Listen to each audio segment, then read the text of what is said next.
Board of Works meeting to order. So let's go, we have roll call? Craig Kershaw. Here. Joel Carbach. Here. Ken Meyer. Here. Emailed a copy of our minutes from our September 3rd Board of Works meeting. Are there any additions or corrections? Make a motion to accept as email. Second. I have a motion and a second to approve the minutes from September 3rd. All in favor, say aye. Aye. Opposed, thank you. First thing on the agenda, at the last meeting, or maybe 2 meetings ago, I think maybe it was, we opened the bids for the Hive, the loft apartment, first floor, and we had budgeted $200,000, and that was including MKM's fees of, I think, $25,000 and all of our soft costs.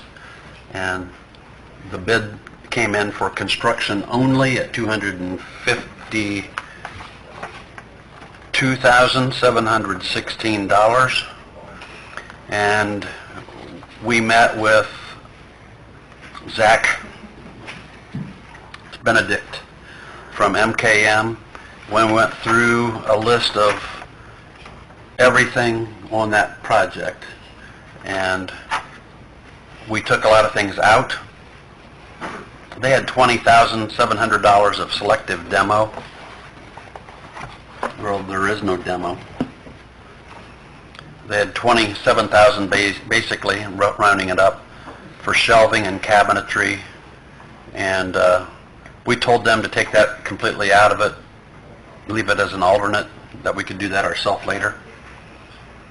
It had a glass door that goes into the retail store. It's $10,700 for a glass door. We told them to take that out and just put in a regular door. Had drywalling, ceramic, had baseboard, tape and mudding, blah, blah, blah. We took a lot of that out. 2 big things. It had $28,000 for plumbing, and the only plumbing that there would be was, there's a toilet, which is already pre-plumbed, and then there are 2 sinks. There were 2 sinks, 2 different locations. We took one of them out, okay? They had $28,000 in for plumbing. We said take one of them out, thinking that would cut the price in half, you'd think. Makes sense. They had $74,000 in that bid for electrical. And we went through all of that, and we had downward lighting all throughout that building, plus we had track lighting all around the perimeter. And we took out all that track lighting because all the conduit's exposed. We thought we could do that ourselves later, have Rorik or somebody do it, you know. So we took all that out. Like I said, that was $74,000 to start with. So total bid was $252,216. We went back. They said they would do value engineering and try to get that bid down to be affordable. And last night I got a update from MKM. Hamilton Hunter Builders, Inc. Came back with a revised base price of $197,137. They reduced their deducts on value engineering by $55,579. So at $197,000, $137, we still have $25,000 that we have to add for MKM, and that doesn't leave us any of our soft costs or any of the things that we said, you know, we can do on our own here. So I texted Zach, I emailed Zach throughout the morning today, and this afternoon I talked to Tim, and basically I sent him an email. I said, it doesn't look like this is something we're going to be able to accept. I'll bring it up at our Board of Works meeting, and I need to know what our options are. You know, I mean, if we reject this, then what happens with MKM? Are we done with you? You know, or what? And he said that if we reject the bid and we want to rebid it at a later date, they would then revise all of our blueprints to meet the new standard that we would want, you know, do all the value engineering, take all that expensive stuff out of it. They would rework the prints and help us with the rebidding, and there would be no cost to the city. So I was kind of surprised at that they aren't going to charge us anything. He did say that he was as upset about, he didn't say he was as upset as me, but he said he was very, very upset with the revised price that Hamilton, whatever they're called, Hamilton Hunter Builders came back with. He thought it would be, you know, he says, you know, when we went through that value engineering, I mean, you could almost just say, okay, there's 10,000, there's another 10, there's 15, you know, you could almost just take out, you know, $75,000 to $100,000 worth. But he said they didn't do that, so he understands if we want to reject it. They never came down here. They did after we tabled it that evening. Okay. They came down and looked at it after the fact. Did they? Yeah, Zach did say that if we rebid it, the fact that Wygand isn't in there anymore, it may not be as intimidating to other contractors to want to bid it. You know, because when they came to bid it the last time, when we had our walkthrough, you know, there was all Wygand stuff there. They were all assuming Wygand was going to bid it, you know, so they didn't bid it aggressively. They gave us a bid, but they thought, you know, why bid real aggressively when Wygand's probably going to bid? And then they didn't turn around and didn't bid it. So I guess my personal recommendation, and Tim, you can speak up if you want, would be to reject the bid. I would advise you to reject the bid and rebid it. And, you know, if we can rebid it on some kind of a timetable to where the work might happen during the cold season, and contractors are looking for indoor work, that might be to our advantage. I don't know. What do you think, Craig? You agree? I'd make a motion to reject the bid. Yeah. And I'll second. And rebid it? And I don't know if you need to get in a hurry about that. You know what I mean? Yeah. My question is, how did we finish the upstairs here? On our own?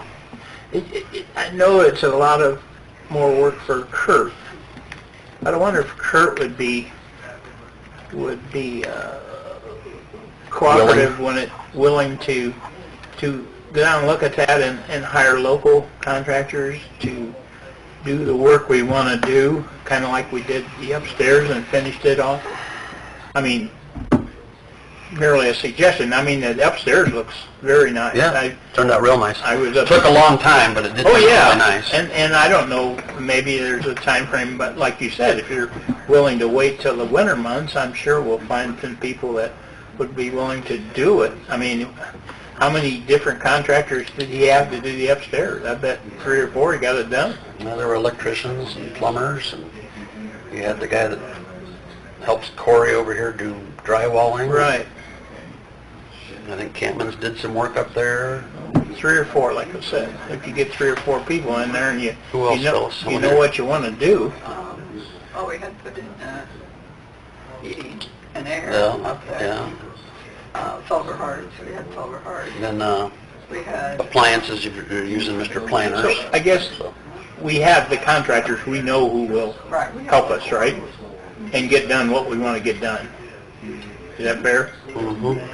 And they did a super job upstairs. I don't know. It's just a suggestion. Or for thought. Yeah, we talked about that a little bit. Help me out, Melissa. The comment in doing it that way was the fact that, I mean, we're leasing this space. It's not our building. We're leasing it. That if we have a problem with the work that one contractor does, then he may blame it on how somebody else did something. Or you don't. Project management is going to be the challenge in subbing out all of the work, and that would take a city employee's time to manage that. Would save us a lot of money, though. Hey, Tyler, have you heard anything we've been saying up here? Yeah. You have an opinion? I don't know, that you probably got the upstairs took longer, but you probably saved close to 30 to 40% of what it would have cost. But, I mean,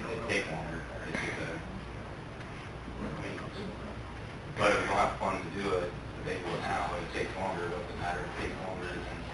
Yeah, the only thing, what, how much money did we spend upstairs, do we know? Phyllis, what do we, yeah. I don't know. I thought it was like 175. You never hit your cap, in theory, and you get it would all be separate projects. Yeah, well, I mean, there's a provision that allows the city to use its own workforce for a project, but you can only do it, I think it's up to $250,000 if I'm not mistaken. Which I think the city put a lot of the work up there as far as demo and framing and Right. they paid out for what, flooring and cabinet work and doors. The biggest thing was electrical. It went down there. I mean, that's their biggest, the biggest amount was electrical. Out of the 252,000, 74,000 was electrical. That included the purchase of the hanging lights as well as the track lights. That was- And not only the labor, but the material itself. Engineer specs, so they were gonna pick the Cadillac as lights. Yeah. To put up. The same deal we dealt with when concession stand, the light fixtures were outrageous, like, they were the Cadillacs, they were, Bill Blakey, when he called me, he says, I've never seen a light cost this much money. That's what it's spec'd out in the concession stand, for lots, I don't know. I mean, my theory is, the architect gets a commission on how big the job gets, so the more stuff you can get in there, the bigger the check. Yeah. Whereas Kurt would want a project management that you could say, with mistakes. Well, we could make that decision tonight since Kurt's not here. I think you'd be right. I think the right thing to do is reject this. Just reject it. I think you reject it, and then we Bring it discuss up it think with about, him. think about how you want to do it from that And point. I agree. possibly it could be the first project for his new employee. Well, if we're going to do it ourselves, If he hires... we could get started now. I mean, there's no, Right. Well, I'm just saying... we don't need to wait till it gets cold. We can Yeah. get started. No, I'm just saying, if he hires a new employee, and he's Gotcha, the He's fire ha- marshal guy. he's happy with everything Mm-hmm. with this new employee, and this new employee's got some smarts and he's got some experience, let him tackle that down there, you know, on a part-time basis Sure. or whatever. Motion and a second. Okay, all in favor? Aye. Opposed? Thank you, guys. I didn't hear the second. I was waiting on Bill to say something. Excuse me. Sorry, Bill. Still ahead over you. Oh, did he? Okay, I'm sorry. Did I make the motion, you second? Yeah. All right, we're good to go there. Mayor, is it appropriate for the city to do a letter to the low bidder saying it's rejected, or is that MKM's responsibility, or what's the protocol? I'll check with MKM Yeah, tomorrow. somebody needs, that they are to be notified that the bid was rejected. I'll contact Zach and Corey, and I'll ask them if we're supposed to or if they do it. Okay, thanks.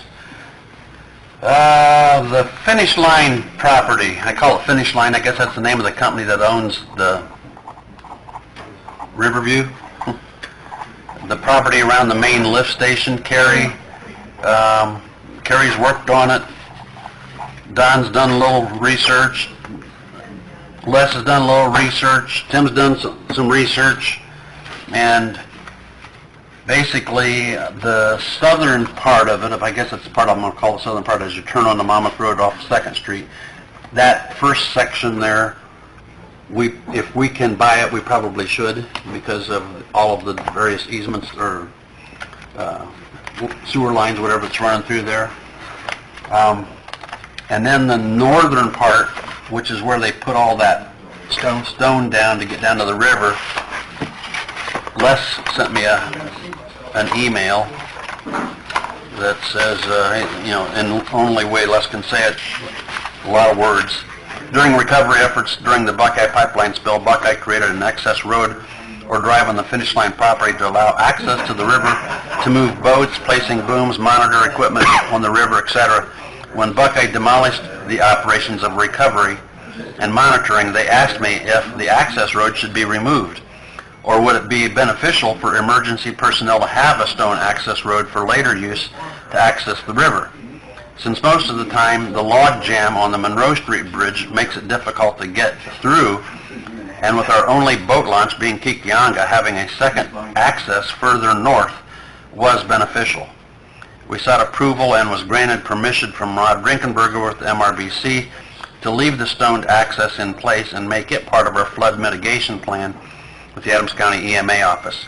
I did get a letter also from Matt Melcher of Finish Line that he was okay with the access road.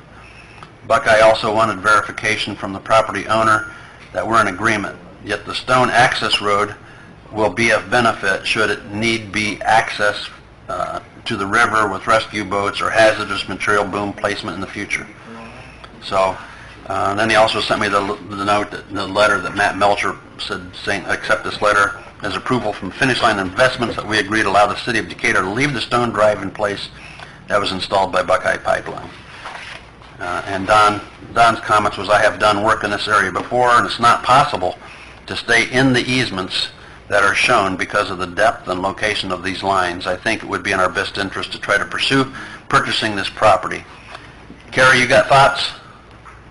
I would say yes to John. Because on the northern end of the property, or the north property, the 16-inch main runs along around the property line. I don't know where for certain. Mm-hmm. And then, yeah, there's interest in sanitary and storm. Yep. Now, all of this, it's been, what, at least 2 months ago, I guess. I got a phone call one day from Gina, I thought her last name was Woodworth, but she said Gina Wenger. And she said that they own that land along with Riverview. And back when the pipeline incident happened, it was just kind of mentioned to her that maybe the city would want to buy it. So she was calling me to let me know that they were trying to sell Riverview and wanted to know if we might be interested in that. I don't know since then if they've sold Riverview. Do any of you know? Yeah, They have sold it. to Coyle, To? to, Ed Coyle. Ed Coyle's boy. So there's a good chance that she doesn't own that anymore. And this Winger doesn't own anything. No, she owns that piece of property. She does? Yeah, I talked to Coyle the other day, and He didn't buy that, huh? when the business got split, that went with the other half of the business. He had the Would- other half. Isn't she kind of the squeeze for the guy that, Well, he knows they separated, so He's in jail. yeah, but Coyle and Finish Line Investments separated. Coyle took the bar, and she now owns that wing. oh, wow. So she would be the one that I would contact. We're still According to close Coyle, to he's two also- bids anyway, right? Well, if it's under 25, we don't have to get the average of two appraisals. Yeah. So I think it's worth contacting her. Sure. That- How many acres is it? Melissa, Or city? Well, here's are you doing this or is Jeremy? I'm doing it. we've got, this is the easement we have on this, that's the easement we have on that, so we got lines running to it. We need to, no, we're not about to tell it, but that's the reason we want to go. I agree. So, I'd make a motion that we let the mayor represent the city of Decatur in the pursuit of this property. Second. okay, thank you. All in favor? Aye. Opposed? And then at city council will have to, I've got a resolution prepared for them to express interest. Okay. City council has to do that. That was called what'd you call it? Finish line property? Finish line or Monmouth Road. Monmouth Road. property. Easement property, however you want to say it. And we do have easements through there, but they're not sufficient enough? Don Yeah. says there's no way you can stay on them if they're not wide enough. Let's see. It would be to our benefit to have it. Sure. I don't think there's any real value to the property except to us. As long as it's a reasonable price that's being offered. Yeah. I think it makes sense to pursue it. Sure. I think initially, what Eric told me, initially they were just going to donate that property to the city because they didn't have any use for it either. Well, I wish he would've got it then. Exactly. If he doesn't have the opportunity to do that now. No, Right. that's exactly, Right. right. Should we contact him first? Would this be an under the city of Decatur's name then, or the city? Utilities. It'd probably be the sewage department. Should we contact Eric Coyle first, just to see if that's still an option for him to get? I think like Tyler said, I think he gave that up. I and he- I would call her and Yeah. see if she just confirmed that she's the one that you're to Okay. talk to. I got her phone number. Perfect. Tim, the last Board Works meeting, we didn't get around to doing this, but I got down here, discuss dedication of all the streets near Hannah. Yeah. Okay. Some time ago, Ken had asked me to take a look at the street that runs right behind McKean's, you know, from Washington to Mybers, is it? Anyway, to determine whether that was ever platted. Well, it wasn't.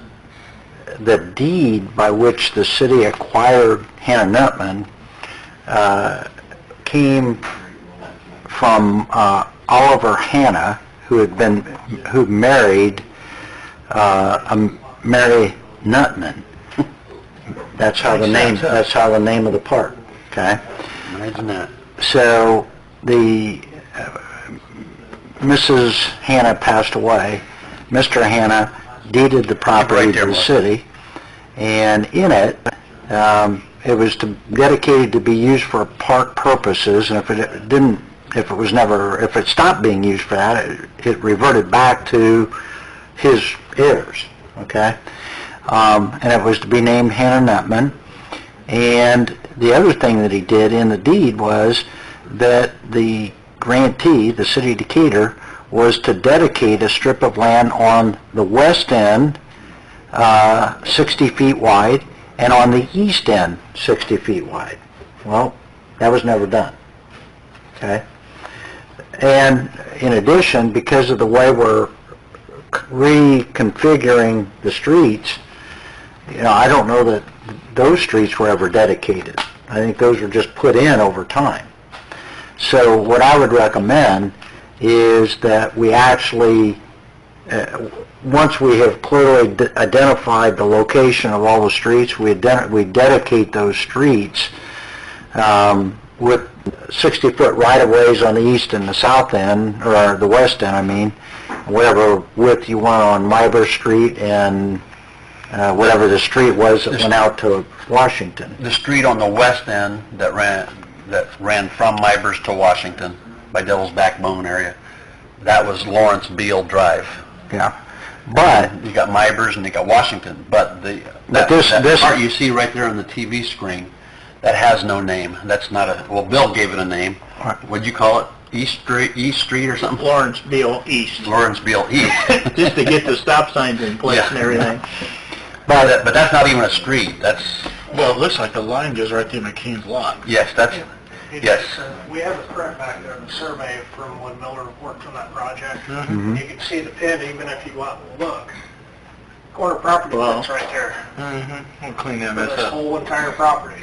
So basically, when this was all developed, more than likely, somebody just went in there and skipped that off, paved it or whatever to give access to some of those businesses. and So also give you're access to the park. you're saying the yellow line is our property line? Right here. So if that's our property line, then there's got to be space beyond the property line as a easement as such, or not? no, No? No, not on. that would be the beginning of your right-of-way for the road. Looks like that building's on it. Because that was just a property. It's just like your property at home, you know, your property starts and the next one stops. Do you have 60 feet from the property line going west? Probably not without getting an AEP easement. Because if you remember, you granted AEP this easement several years back when they redid all these poles. Right.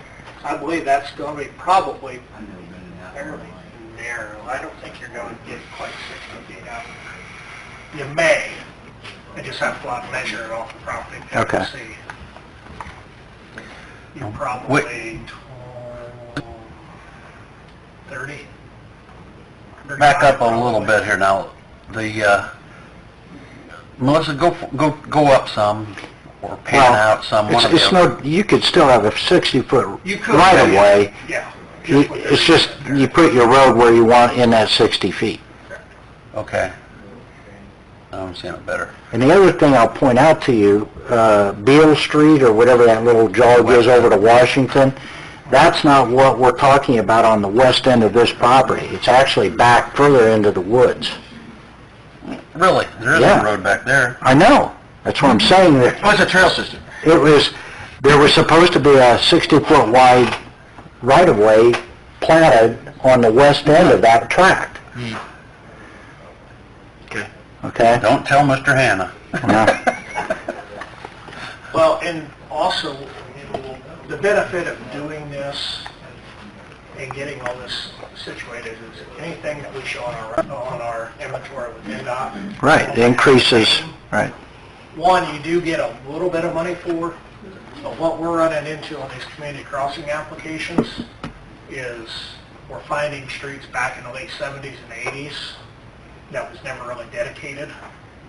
You run through and you have only half your street that was ever dedicated to the city. Well, only those halves Qualify. are eligible for community crossings. Right. So I'm still waiting on a proposal. What I talked with Butler, Fairman, Seifert is if they would supply a guy to work with me on just reviewing all those little spurs and working through the title process and going through all that stuff to get all that cleared up, then we're eligible for the road improvement dollars for those stretches, because you may run through where you have a mile and they will only pay for a quarter of a mile. Now if you want to pave all that, then the other 3/4 on your own. Yep. Just like out at Lenny Corrals, they only show that only half the cherry lane's there. If you go out in front of Thunderbird, that mile out there, there's only a quarter of it that they show due to some of the annexation and stuff years ago, but they never filed the paperwork to get all the road right-of-way recorded with NDOT. So, And I think that would be advisable, I agree. and that's one of the reasons I think we should do it here too. because need a motion? then, So now- once you get all this in here, this is public access roadway. So public access roadway is eligible for MVH dollars. Right. And you can use MVH dollars for paving and stuff, so you could actually apply for repair all the way back to where it ends back at the... Well, that's what I'm saying. You could... For those Right. CCOG dollars. And you could dedicate a 60-foot right-of-way on the west end. Correct. If you never develop it, you never develop it. Correct. But now you're in compliance with the original deed. So what do we do on this east end? What's next step? Well, I think you do it on all of them. I mean, if you've got cars parked on our property and you want them removed, you send them a notice. Yeah, because You go out and flag the corners and say, you need to move your vehicles behind this line. right here technically is where NDOT stops, recognizing that there's ever a street in there. Because we looked that up in our last application, because knowing that there was going to be a project going on at Hannah Nutlin to see if the rest of that would qualify for community crossings for 19. And then that's exactly where that stops on NDOT's On their records. on their system. Yeah. So, but knowing that east end, in addition to notifying McKean that we're Okay, going well, what you're going to have to officially do... dedicate that as a street, and that here's where the boundary is, all the cars are going to have to be moved Right. east of that boundary, and then, I don't even know, I don't know if those cars are parked on pavement, or if they're parked in, I don't know if No, that's they're grass? parked in grass. It's grass? All grass, yeah. I mean, so do Yeah, we have to come through then, if we're going to dedicate that, do we have to pave that area? No. No. Yeah, It's like, in our addition, Ken, we have like a 40-foot right-of-way for the road, the Canterbury Drive. Yeah. The road itself is only 22 feet wide, probably. So the rest on either side, where our sidewalks are, up and down our, that's Okay. in the road right-of-way. Okay, gotcha. So it would be But no if different we here. ever wanted to put sidewalks in there, we could. We could, Yeah. yeah. We can do anything we want on our On our property. property. And then when, you have to name it or something, right? Yeah, you're gonna have to, Hannah when you dedicate this, you're gonna... Hannah Nutman Pass or something. So, you know, the extension of Mivers, I'm assuming that would remain Mivers. You're gonna have to name the street that runs north-south between Washington and Mivers. You would dedicate a street at the west end, you'd give it a name, but you probably would never develop it. And then, you know, the little jog over to Washington, if you want to call that a separate street, you do that. Okay.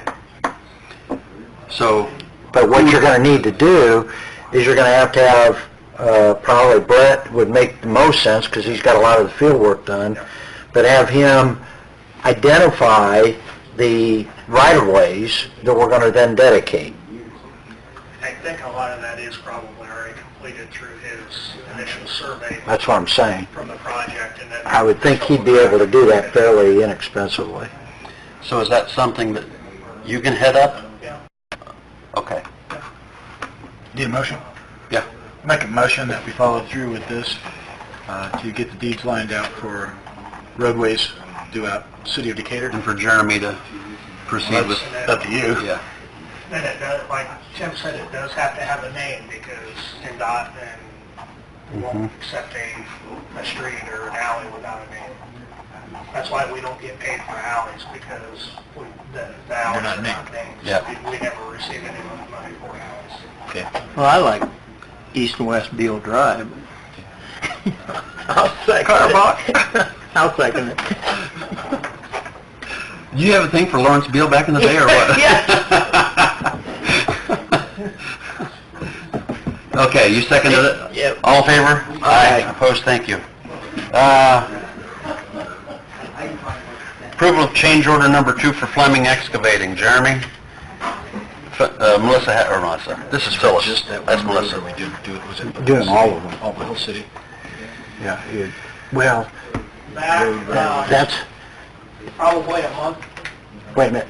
Craig just asked a question. We're going to definitely do Hannah Nutman, but is that also to... The motion, I would say, is Is if you to also- continue to dig up these other streets in ones. the city, I think it'd be wise for us, especially for the crossroads Right, green. so it's really a broader motion than just Hannah Nutman. Yeah. I would pay that out of probably local road and street or something. Is that clear with you, Phyllis? That this isn't just dedicated to the park, but throughout the whole city, if he's gonna... You like that idea? If he's got areas that need dedicated. Yes. There's some spots. Right. There's not a lot, but there is some spots Yeah. that we're getting into with paving, and even when community crossings continues, Right. you know, we're gonna be shortchanging ourselves if we don't. Exactly. Are you guys coming back there? And you're getting ready to apply for the grant, We aren't you? did already. Okay. We did already for 20. While you're up here, and while they're coming up here so that they can hear, let everybody know about the study NERC did on 28th and Monroe, and then what you're going to do there and what you're going to do on 11th. I just sat down here. Thanks, Jeremy. Motion in a second. It's on, was on anyhow.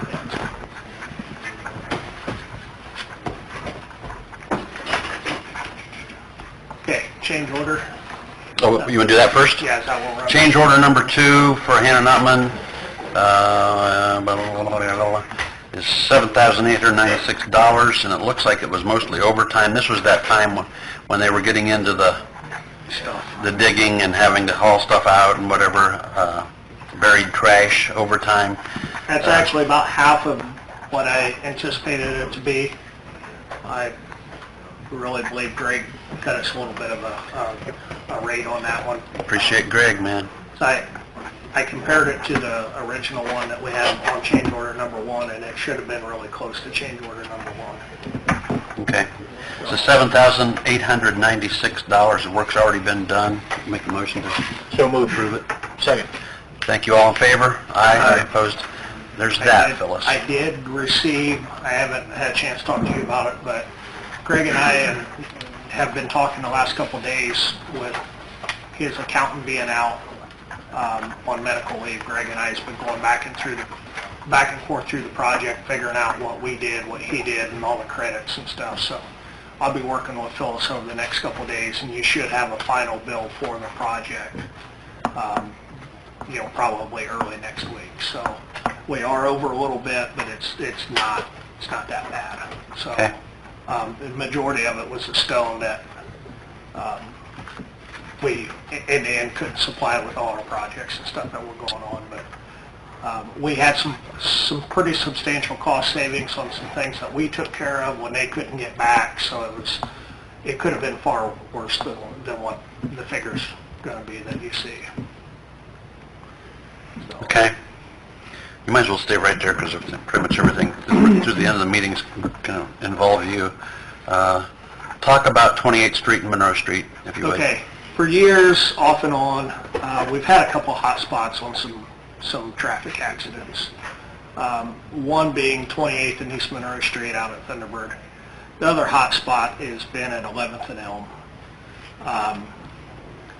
Both intersections kind of mind-boggling as to why those two. We've had NERC come in a few times and they've studied the intersections to see if, hey, are we totally missing something? Doesn't warrant a four-way stop. Does it or doesn't it? Over the years out at 28th and East Monroe, we have had a couple of fatalities. Part of it has been probably more air on either party. It's been nothing that we directly have contributed to. But anyway, NERC was back in after we had a fatality out there the Friday of Memorial Day. An individual on a moped hit a pickup truck and passed away. So we had NERC back in, review the intersection again, being that there's been more development with homes in the Grey Goose subdivision and, just some traffic in general. What I've been seeing a lot out there is semis. I live just 3 houses off of the intersection. You see a lot of problem with semis. It's not so much the cars. A lot of the cars, the activity is just kind of a roll up and go, in that 11 o'clock to 1 o'clock time frame. Some of the semis late at night, sometimes they stop, sometimes they don't stop. So what I had NERC come in and do was a full-blown additional study back in August, and it's basically a turning study, a traffic pattern and a turning study, which what that does is that determines if it does warrant a four-way stop or not. Reading the report that they sent, they said it does not warrant a stop, a four-way stop. Not even really all that even close to. They did make a couple recommendations, which then they kind of backtracked on, maybe changing the stop signs to where you change the corners that they're on, which that's going to confuse the public even more. Because if you're used to going one way and going one way and going one way, and you come up the next day and you're stopping on a totally different side, that's going to be worse. Yeah, they said in there that originally, way back when we built it, if we'd have known the traffic patterns and whatever, it would have been made more sense to have that. But he didn't really say that he thought we should do it now because of the awkwardness. I've had Tim Barkey, which is the county engineer, also look at it separately. Not even being that used to be county right away. Tim has also, on numerous occasions, separately agreed with NERC that he doesn't feel that a four-way stop is sufficient there. He just said that you're going to change the pattern of the traffic flow so much that both of them feel that it's probably going to cause more of an issue. What Allen County and a few other municipalities have done, like at Tillman Road, Tillman and Minnick. You guys probably remember years ago when the Mim family got killed there at Tillman and Minnick. They went to the flashing advanced warning signs and the actual flashing stop signs. I'd like to propose that we do that at that intersection and also at the intersection of 11th and Elm. The only other total long-term fix that NERC and even Tim Markey and even have, I've talked with like American Structure Point and a few other ones, is a smaller roundabout in that intersection. That way it just keeps the traffic flow going. Obviously, we don't have the funds at this point to do that, but, that could be a longer-term, fix if we continue to have issues. Because then that takes away all of the, what do I do? Am I stopping or am I going? But that's what I would suggest at this point. But you asked, he got a quote, and it would include, as you approach, a lighted flashing thing that I believe says cross traffic doesn't stop or something like that. No, what it is back 500 feet from the intersection is where you put your advanced warning. You have a lighted advanced warning sign, the same stop sign ahead. Stop sign ahead, okay. At the intersection itself would be a 36-inch lighted stop sign. Is it solar powered? Yes. Okay. With signs on the bottom that's not lit, that we already currently have out there that says cross traffic does not stop, which is already there. Right now, I think that's about all we're really down to is trying those and see. You're never gonna make everybody stop, regardless. But we're doing what we have to do and what we feel is sufficient to protect ourselves liability-wise and protect the public. What's the ballpark roundabout cost? It really depends on the right-of-way that is needed. You would really have to get like Structure Point or somebody to look at it and say, because you have to take into consideration that feature industrial park. So it's not going to be a small one. Gotta be big enough for but semis. It's not going to be a real huge one either. You're probably going to be a little smaller than what you would do at 5 Points, but then also you would have property acquisitions off all four corners. Well, they have to be kind of like the one at Tillman and Minnick. Basically, yes, and that's, they had those lighted signs there for a long time. And then, eventually they end up going to the roundabout, and it seemed to solve their issue.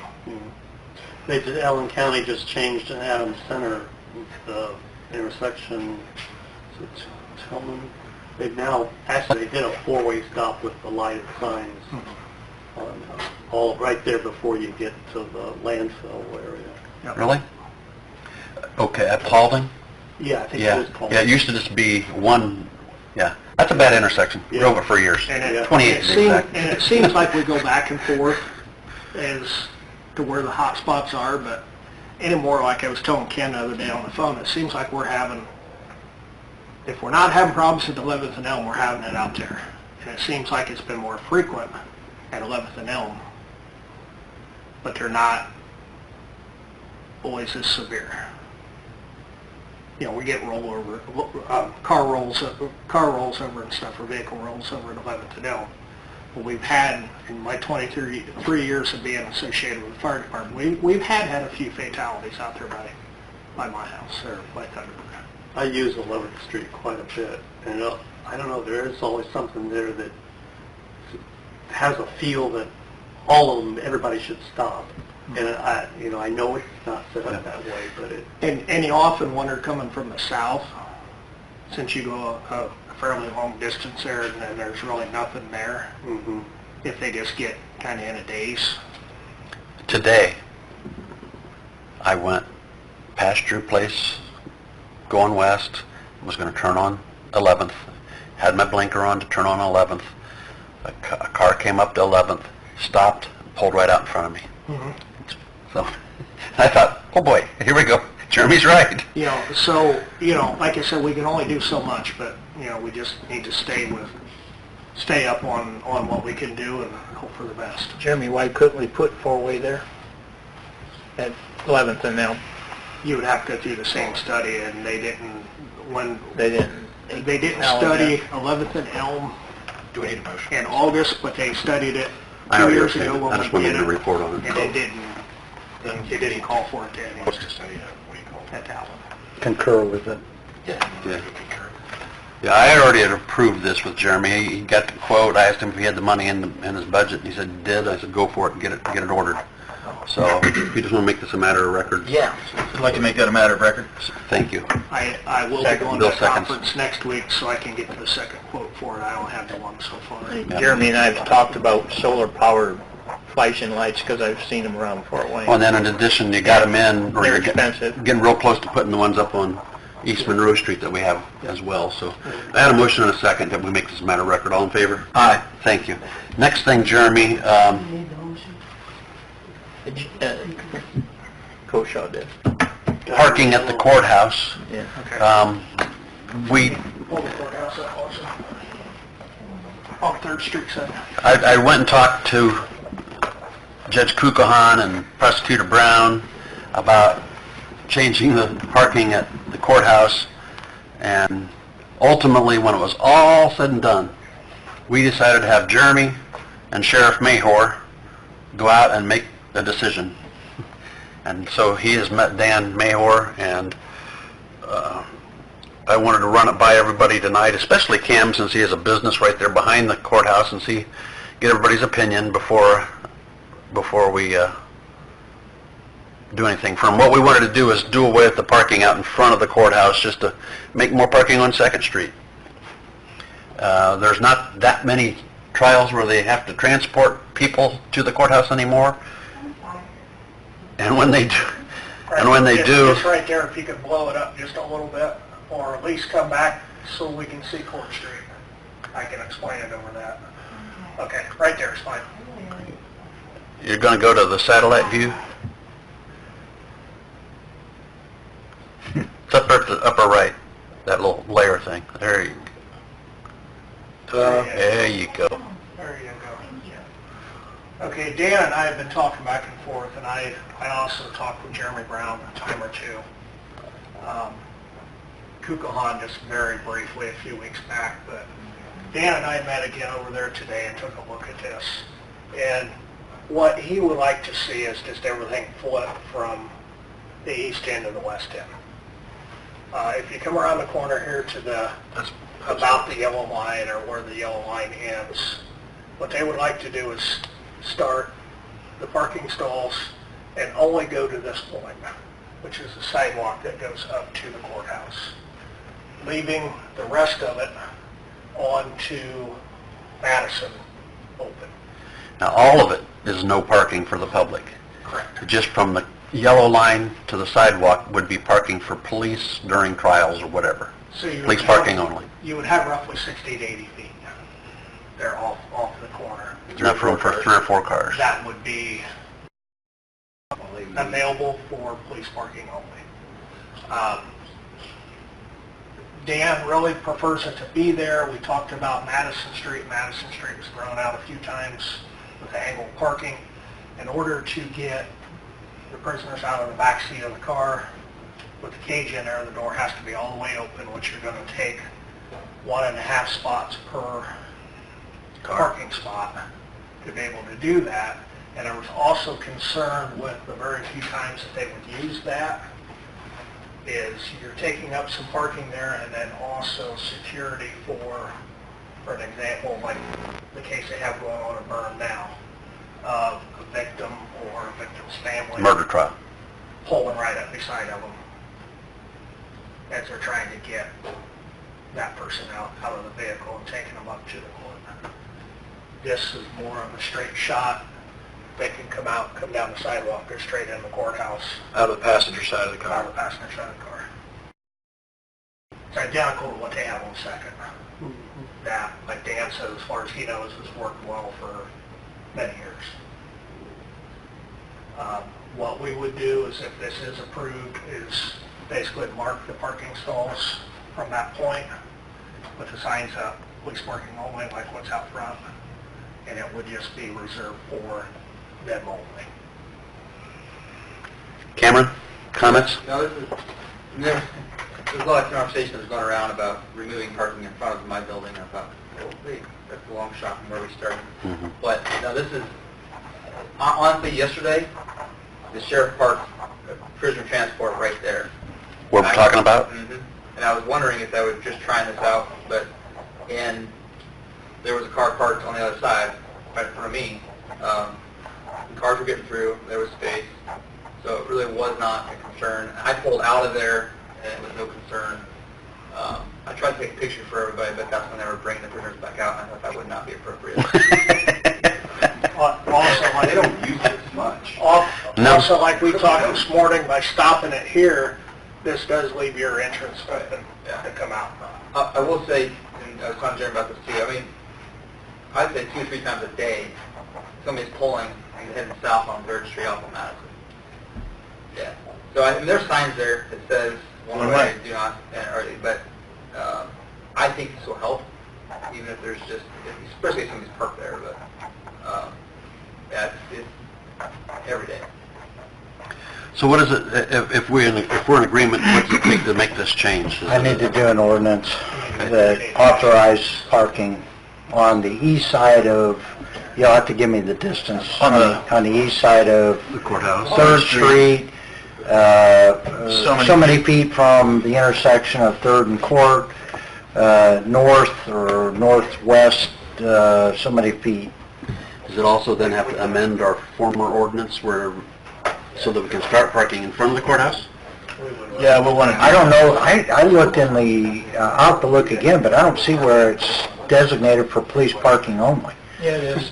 They just posted the By sign. sign Well, it the is. signs are, but I don't think it's in... I'm pretty sure they'll clean that one up. Yeah. Okay, well, then we'll look for it.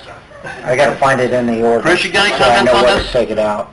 I think we're fine as far as the west side of the courthouse. Free parking on State Street for... Tim, if you remember, Do you understand, or... there was a handicap spot there. Right. And we moved it around the corner Right. onto He just says, Madison. pull up and then have a Okay. family member. Okay. and made that all They police should parking. take them over hours before. But I don't know that it's in our code. I couldn't, that's what I'm saying, I'll look for it. Okay, but I'm pretty... I'll get you the measurements on it. All right. Yeah. Okay. I'll make a motion that we go forward with with that. the suggestion of Jeremy Gilbert and Mayor. Great. Second that. Thank you. All in favor? Aye. Aye. Opposed?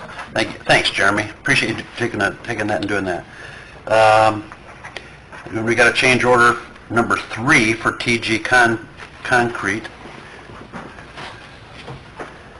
Change order number 3 is pretty similar to change order 1 and 2 on the west side. The total bill on, or the original square foot estimate compared to the bills, a little over $400 cheaper than what his estimate is. But also then he had to figure back in the little extras on the curbing and some of the handicap ramps and stuff that we put in there to make everything come out right. So I don't have that total in front of me. We got it right here. $5,578. Is the project complete now, Jeremy? That portion of The the project concrete is portion is. complete. Really, the only thing left is the trees and the finishing off the bump outs. Electric. And lights? Electric. The lights are on. Lights are done. Oh, they working? Electrical needs to be hooked up. On this side. No, it's all The lights are all on. hooked up. So did we get all the billings for that? I haven't saw a bill for it yet. So, we're basically down to some little things. We have a part-time person that works for us still, that's gonna do some painting out front tomorrow, on some curbing and those bump outs. Filling in 2 of the bump out areas with dirt, and then there's like a tree grate, top tree grate that still needs to be put on there. I have talked with Brooks Construction when they come in a couple weeks and do some paving. It looks like I'll probably have enough asphalt money to pave that block. And get that all put back to where it needs to be, and get it striped and get everything cleaned up prior to the Halloween parade. You just said the magic word, Brooks. And I just want to share with all the guys here, and maybe what I'll do is I'll just forward you this email, all you council members.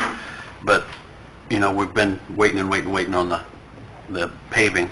And Wayne Asphalt, they're in town now, and they've started today. They were doing Angus Drive and south of Mercer Avenue. But Brooks, who's doing the community crossing and the lion's share of a lot of the bigger part, he sent us an email today with his plan as to when he's going to be here, what streets he'll be doing when. Looks like they're going to be doing East Monroe Street predominantly on a Saturday, as far as milling it one Saturday, coming back the next Saturday and paving it. So I'll forward that on to all of you, just so you have it in case anybody asks. They're not going to pave Jackson during Highland Games, are they, or Monroe? Not paving Jackson or Monroe. Thank you. That was a little... Did that before. It's getting a mess. Probably days on pavement are start Saturday 28th, that's 6:30 a.m. Yes, that's what I think that's what the email says. So from Saturday to Monday, they're going to be off 2 days and come back and hit like 10 days in a row. Is what he's looking from Roughly about 10 days, yeah. It's about 2 weeks. September 28th is, the first day. Yep. And they hope to be completed by October 12th. So, I'll forward that on to everyone. It's all coming, but also at the same time, it's what they call the A-team that's coming in to do the work. So, you're gonna get a good quality job. You know, we've waited a little bit, but you're gonna be happy with the... So that's Yoder's crew, right? Yes. All right, I know That's those what? guys. What'd Please you call work them? for us. What'd you It's call the A-team, baby. A-team? And I'm not joking, that's what they They are. Refer to They're them. refer them, The not best pavers in themselves, but Northeast that's Indiana. what Brooks refers them to. The ones that did Winchester Road from Allen County. Oh, that's nice. Uh-huh. I It's just like right drove on it, carpet. yeah. Very nice. Yep, did a good job there. Anyhow, back to this change order from TG, $5,578. I'll make a motion to pay. And a second. All in favor? Aye. Aye. Opposed? Thank you. That's done. And then last thing I have is, I just want to mention it here, and we'll address it again at the council meeting when Colton Bickle comes, the new Economic Development Director. Craig and Wiley and I and Melissa met with Colton Bickle and Larry Macklin about a memorandum of understanding giving the Economic Development Corp leeway to be able to go in and out of Northwest Elementary. I got a key here for them that I want to give them, so they can kind of start working on a setup and a feasibility study if need be, whatever, everything. So Tim prepared a memorandum of understanding that went before the Economic Development Board last Friday, and they approved it. And tonight at the council meeting, we'll need to approve it as well. I want the Board of Works also to approve it. Okay. So, and actually, that's what you said, didn't it? Since it didn't involve, you said that it should be the Board of Works. It's a Board of Works because it's an executive decision, Yeah. but I want the council to weigh in on it as well because funding will be available or required in order to meet our obligations under it. Okay. So I think the Board of Works You've needs to seen the approve it. memorandum, Greg, right? You've already seen that? Tim emailed it to us, remember? Yeah, You and Wiley have seen it. you told me. You saw it. Right, what does this do? What does this have to do with? This is Northwest. Oh, okay, my bad. The answer is yes. Yes, say yes. Wasn't paid. So make a motion. Make a motion to approve the MOU. A motion to approve them. And authorize Ken to sign it. We had a temporary memorandum of understanding Yes. to follow up with ones in January. Yeah, this one only goes through the end of this year. Well, it can go on beyond that as long as the parties agree to it.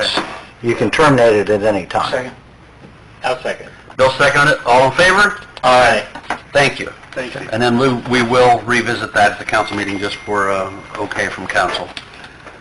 That's all I have on Board of Works. Tim, you got anything? I have one thing. Tim has more. I have one thing. A few weeks One thing. ago, we had a city ticket came across my desk. It was issued to Amy Davis for dogs running loose. And I talked to Lenny about this and checked out the details, found out that apparently she's babysitting for her son's dog. Dog got out, and she was very cooperative apparently when he met with her.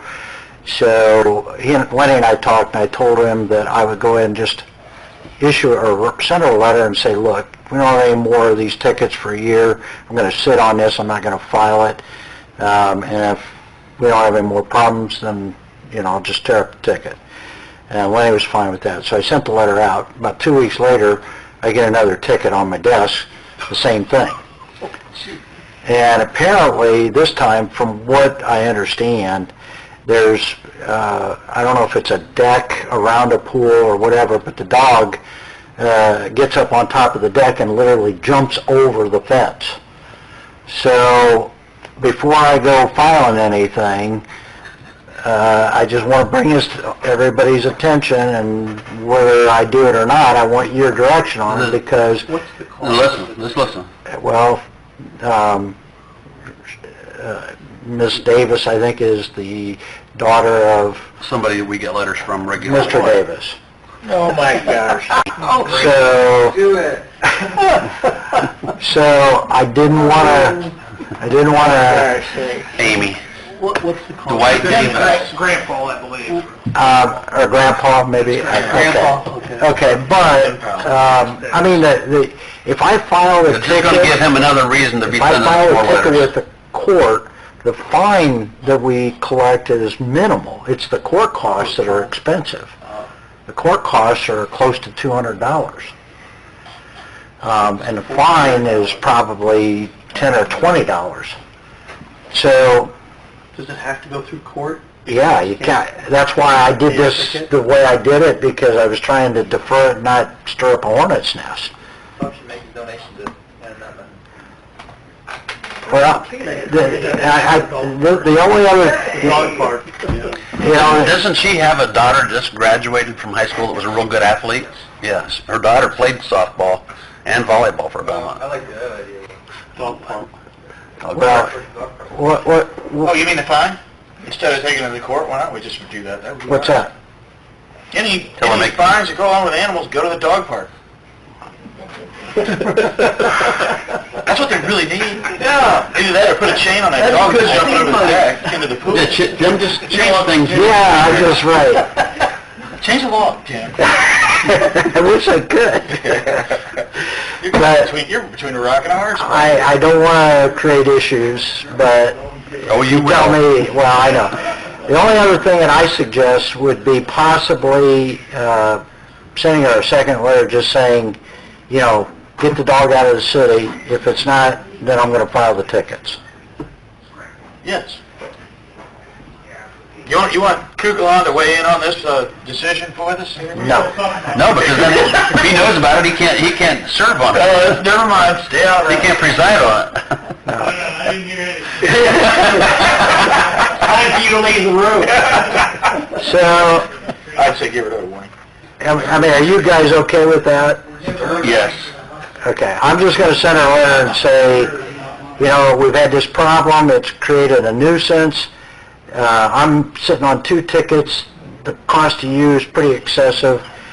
If you find another home for this dog outside of the city, then I will sit on this again, as I told you before, and dismiss it without filing with court. If I have to file with court, you're looking probably a couple $100 in court costs plus the fines for 2 tickets, and that's doing it if I can file both tickets in the same case. The neighbors having problems with it, or? I think what's happened, and the other thing, and the reason I want it out of the city, is Lenny did say that subsequent to the second incident, somebody found out that the dog had bit a neighbor's dog. That's aggressive. So, I feel like if you warned it once, I know we're dealing with something that we don't want to deal with. and that's why I'm asking, if you want me to pursue it? Hey, Tim, on that being said, that dog, I was down there today, there's they built a platform outside their fence, so they can jump back in the yard too. Okay. I'm supposed to tell you that. Oh, well, that's being kind of, There's a platform outside, the guys went down there to find the dog and jumped back in, but it's aggressive. Yeah. Force didn't take that down. Yeah, and I think that because when I found out that there's been an incident where this dog had bit another dog, I don't want it in the city, because if it gets out, it could do it to a child. Right. I say the ticket, you file a ticket, deal with grandma. You can't just let Okay. You guys don't have to deal with him. Yeah, but then, that's right. That doesn't do anything about getting it out of the city either. Well, you're gonna regret it if it does. Do you get the letters, Matt? Yeah. Do you? But when I've talked to him at McDonald's, and he won't bring any of it up. And he knows who I am. I get his letters too. I've been getting his letters for years. I agree with Tyler. Let's take care and handle Yeah, let's solve the problem. Yeah. Tyler, you're always such a voice of reason. I like that. I don't want that on my watch. All right, so, I don't want to bite. But can you Yeah. also say the dog needs to leave the city, or not? No? No? but that's why I say if, my goal was to get the dog out. Now, the only other thing you could do is we could cite him for a nuisance, and bring him before the Board of Works at that point, and then you could possibly argue that the dog needs to be removed. After the ticket, if then it still is a problem, then that would be the next. Why don't you just bring her in front of the Board of Works anyway? I mean, that's what I would do. Seem like we handle dog problems when they get in front of the Board of Works? To me, I don't know. We've done it before. Okay, so are you saying you want me to file the ticket and bring her before the Board of Works? Bring her before the Board of Works and not file the tickets? You're saying bring her before Board of Works before we file the ticket. If she doesn't cooperate, we're going to file the ticket. Yeah. Okay. With the purpose of telling her to get the dog out. Get the dog out. Right. We're serving a notice to abate a nuisance. Yeah. If you don't, in 30 days, we're... And, you know, you either, if you don't appeal this and come before the board, then you got this much time to get the dog out of the city. If you don't do that, then, you know, we'll initiate an action to abate the nuisance, and we'll file these tickets as well. This isn't a puppy kitten. Yeah. No, you know, initially, you know, I think Lenny wasn't aware of the situation when he first talked to her. He found that out afterwards. So, now that we got a second ticket, I just want to get some direction from you guys in terms of how you want to handle it. Well, should we just have, like, the police department deliver this situation? Yeah, well, I'll prepare a notice to abate and have the police serve it on her. Okay. And tell her she's got 30 days to get the dog out of the city. If she doesn't, then she's going to come before the Board of Works, and you're going to be looking to impose a fine, and we'll file these tickets. Try to give her some incentive to cooperate. Will that be at the next meeting, or? No. No. That's going to be... You'll let me know, so I put it on the agenda. Yeah. So, okay, that's how I'll do it. That's all you have? That was your one thing? That was my one thing. Phyllis, You covered the anything others. for the Board of Works? No, I don't. Board of Works members, council members, do you have anything for the Board of Works? I do, since we have time. Very rare we got extra time. Public safety. Jeremy talked about East Monroe Street sidewalks. Costs, which is large, replacing sidewalks from Monroe, from the highway to Pickwick.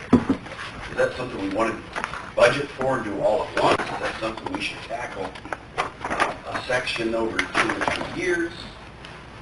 When do we start to think about that?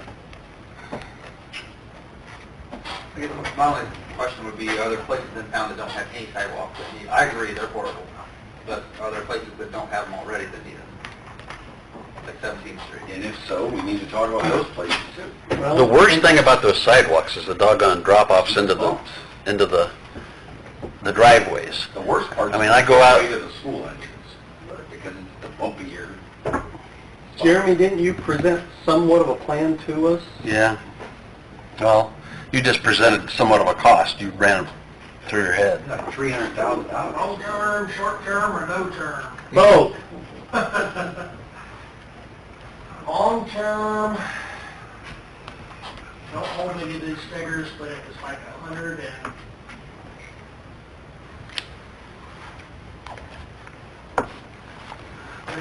or 140,000 to take out, put back what was there. You go wider than that, thinking you're adding another 100 on top. Yeah, you definitely want to go wider. I did talk with a couple different firms. The response to the question that Ken had is on the same route as the school program, if it was still functioning, It is still functioning, we still don't have all the information back on that. That is a very, very, very lengthy process. We never scored real high the last time we applied for it due to the responses that we never received back from a lot of the kids from school. Because with this, there's a lot of studies, traffic studies. The kids actually have to fill out questionnaires, actually have to take home questionnaires to see who rides the school bus, who walks to school. Get Jen Goebel on it. Carpools, and us. Did we do something like... We applied the same time that Byrne applied, City of Byrne. City of Byrne was awarded their grant. We were not awarded our grant. City of Byrne scored about twice as high as what we did. After the fact, the City of Byrne says that they wish they would have just paid for it. Because they had so many headaches and problems and their cost, once they sat down with a couple of contractors, realized that the costs were, they could have done a couple of those projects compared to what they had for road engineering and, yeah, the cost and stuff associated with that road. That's kind of the cons of some grants. Some grants are great, some grants are just a pain. And I think while we're doing it, I still can't believe the school didn't think that you needed that entrance wider when they're bringing all this additional traffic. I mean, I drive by it every morning at school time. And They've asked, we've looked at it a few times, I've given them the measurements to put a turn lane in there, hoping that at some point they will do that, because a few years ago, if you remember, they paid Brooks to come in and redo that intersection, but they've never widened it out. I met with the athletic director a few times, and also Scott Miller recently about that situation. I really think in the short term, they're probably going to look at turning the sidewalks back out. The grants that we just put in a few years back, widen all that out to get a turn lane put in there. It's going to be beneficial if they do, just to keep the traffic flow. Yeah. again, it's a big cost. At some point, we got to plan for it. I know those sidewalks are narrower than what they need to be, what they should be. And I know they're bad in spots, but it's not all bad. What if we went in and repaired where they're bad? We could, probably the worst area is where the water crosses there by the baseball diamonds. Those are really dropped, and it's just because of the water rushing under it, rushing over the top of it when it floods. And Let's just... Then also talking with Brent Lehman and a few at the school, is the school has several properties where they purchased those homes and tore them down, and they'd never taken the driveway approaches out. Mm-hmm. So there's probably 4 or 5 of those drop-offs. That you cut the curb on both ends, cut the sidewalk, where it's dropped down. Some of them, there's even no sidewalks there. You get a concrete contractor just to come in and, you know, that's kind of material for them. But you may be in the short term better off going that route to make it a little better for pedestrian movement or pedestrian safety to do that. Matt, it's a good question. Let's let Jeremy, he's covered up right now, trust me. But as you get time, maybe you could put some effort into coming up with a plan, either a plan on redoing it all, a plan on patching in where need be. Yeah, I haven't spent a whole lot of time out there. One, doing that, we're just been so busy here lately, but also really not knowing exactly what the guys are after. You know, have some different ideas of what can be done out there. They just need to spend some time and go out there and actually wheel it off and kind of make it some options. Because there's places you're not going to be able to go to widen as much as you want to. You know, so you're going to have to come up with a happy medium. You know, I think some of them are probably, what, we have 4.5 through there. 4 to 4.5. 4 to 4.5. Where you get the Pickway, we want 5 foot I don't know if you can go 5 foot over the pole, so. Yeah, you can. I didn't think so. You can. You know, so once you get back towards town, towards Fleming's Pond or the culverts, you know, you're gonna have to come in a little bit and go back out. We're taking a good look at it here, probably the Okay. 1st of October and see what we come up with. Any other comments? Thank you. If not, I'd look for a motion to adjourn. So moved. Second. All in favor? Aye. Opposed? We are adjourned.